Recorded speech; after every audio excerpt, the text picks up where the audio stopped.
আর যারা শয়তানের পদাঙ্ক অনুসরণ করে ওরা দুনিয়াতেও অশান্তি, আখিরাতেও অশান্তি।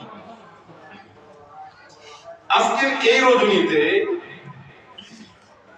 এই পরিমাণ দামি রাত্র, আজকের এই রাত্র, আচ্ছা বলেন তো দেখি, এই মন্ডলপাড়া মসজিদে লাইলাতুল বরাত মনে হয় চার নাম্বার বরাত চলতেছে।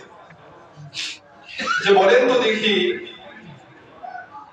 কোন প্রার্থী বা কোন চেয়ারম্যান বা কোন শিল্পপতি যদি এই কথা বলে যে অমুক তারিখ অমুক দিন সবাইকে 10,000 টাকা করে দেওয়া হবে, যদি তারা ওখানে পৌঁছে তাহলে যে আসে তাকে 10,000 টাকা করে টাকা দেওয়া হবে।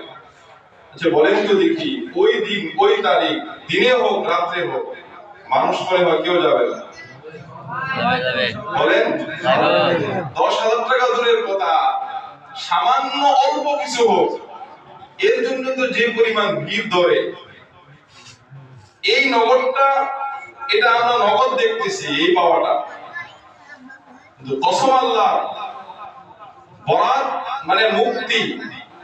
আল্লাহ তাআলা বলেন ইন্না আনজালনাহু ফি লাইলাতিন মুবারাকা, এই রাত্রিতে অনেকে এমন আছে যে নামাজ পড়তে পারে নাই, আল্লাহর ইবাদত বন্দেগী করতে পারে না।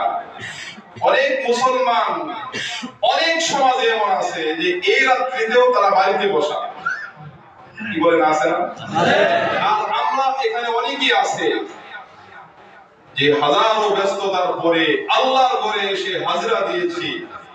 আমার আল্লাহ তো দয়ার ভান্ডার নিয়ে আছে, দয়ার খাজানা আল্লাহর কাছে।